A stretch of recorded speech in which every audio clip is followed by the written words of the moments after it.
Okay, so welcome. This is episode number 4, and I'm going to talk about meditation and mindfulness.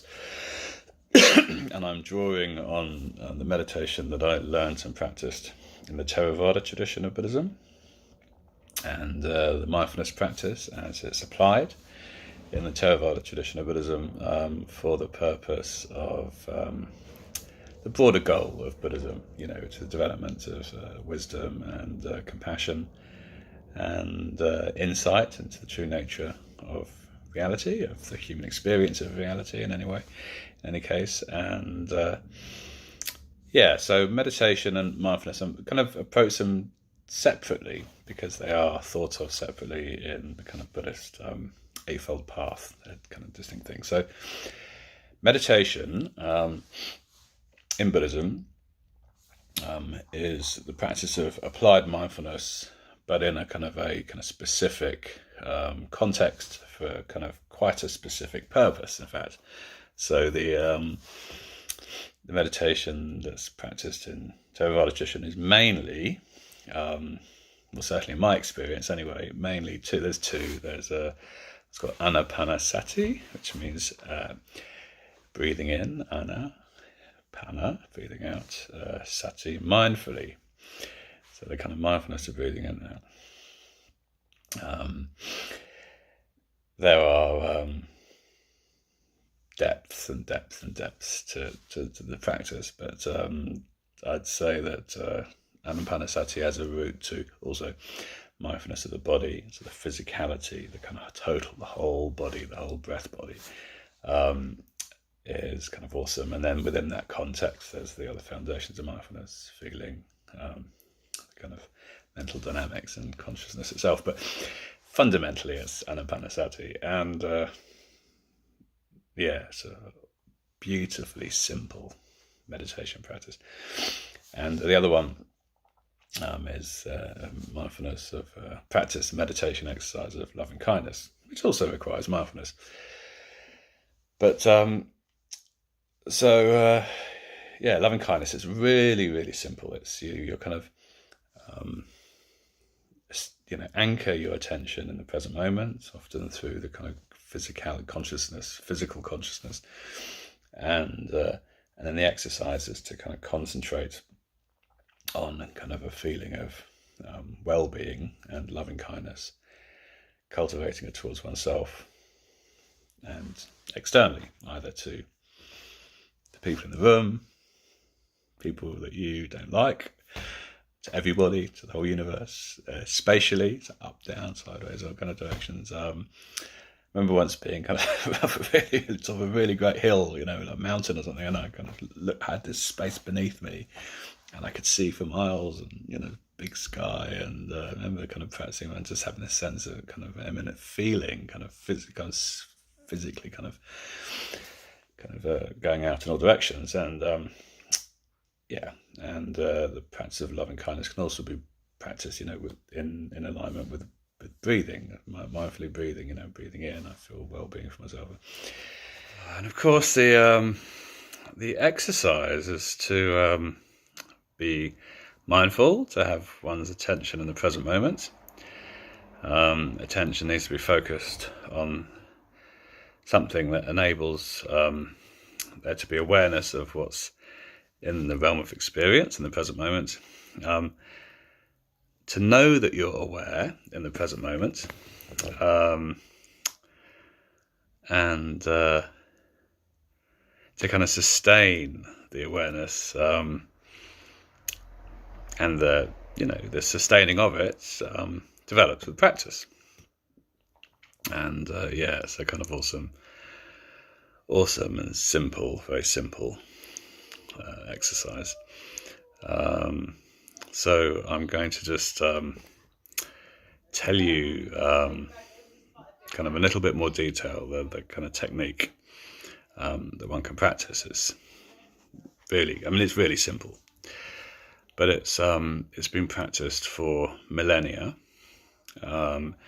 It's kind of central within the kind of Theravada school of Buddhism, and I recommend it. I cannot recommend it highly enough. and just to keep coming back to this meditation. So you can sit somewhere comfortably, quiet, undisturbed, or you can lie down, I guess, but like yoga, shavasana, but principally, I think sitting down.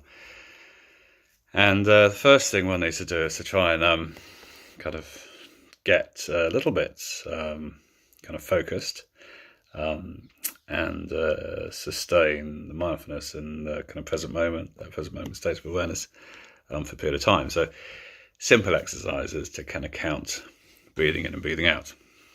Breathing in, 1, breathing out 2, and breathing in 3.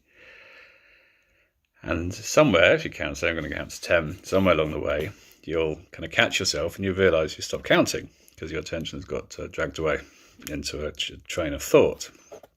And simply practicing that type of exercise is a nice, simple way of starting off. You can also say a word repeatedly, like in Thai, say Buddha, like the Buddha kind of thing, and Buddha, and do that repeatedly. And depending on how agitated your state of mind is, you might end up doing that for a long time. But if you're feeling more relaxed and calm, that kind of exercise gets you more present.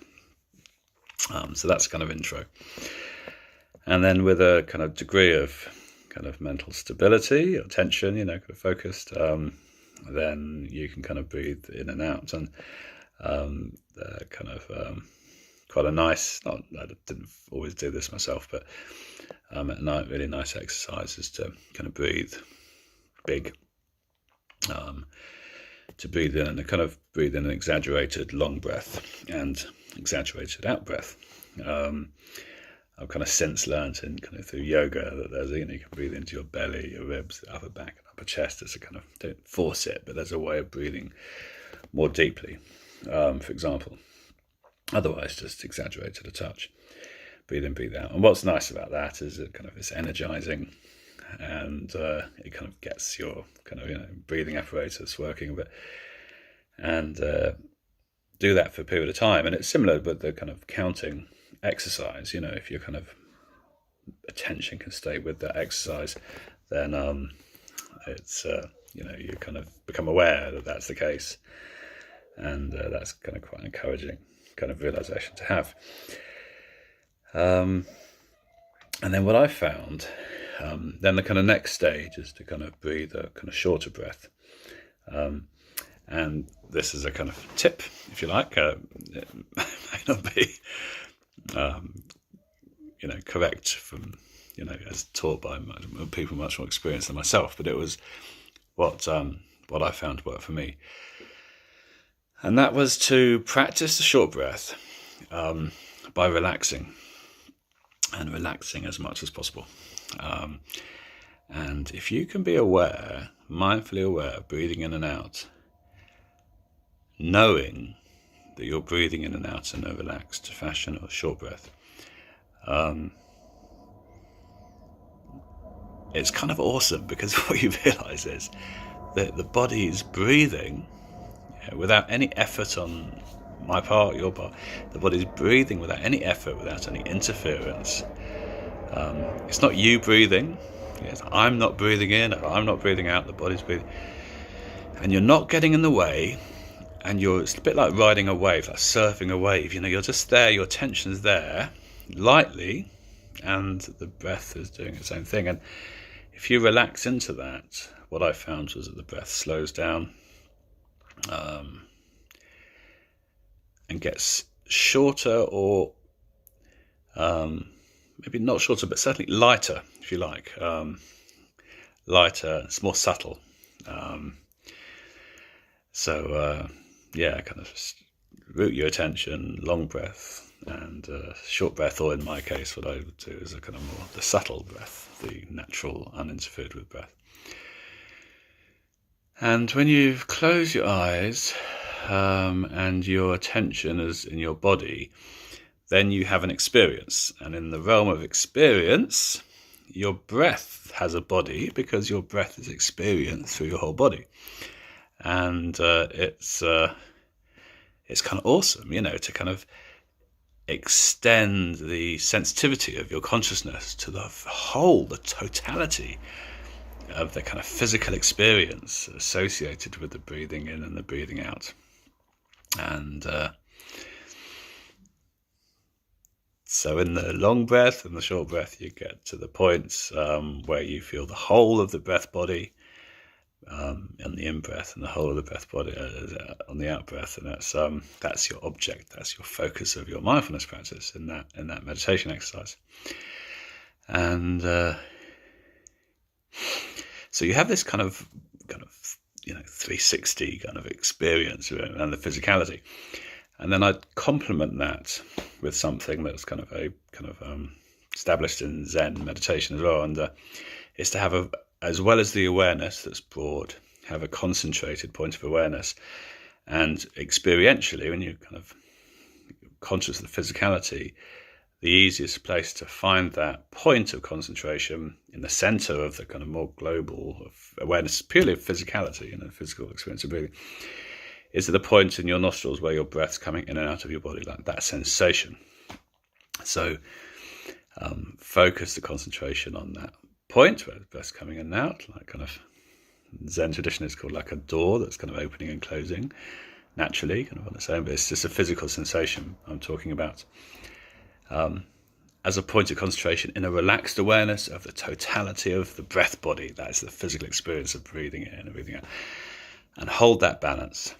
And relax. Yeah, just be relaxed.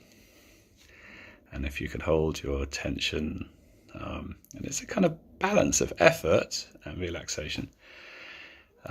Different parts of the brain, the concentration, the relaxed awareness, and to hold that in balance is the practice of Annapannasati that I would highly recommend as a wonderful meditation exercise. So I'll leave it there for today, and I'll talk about applied mindfulness in the next video. Okay, thank you.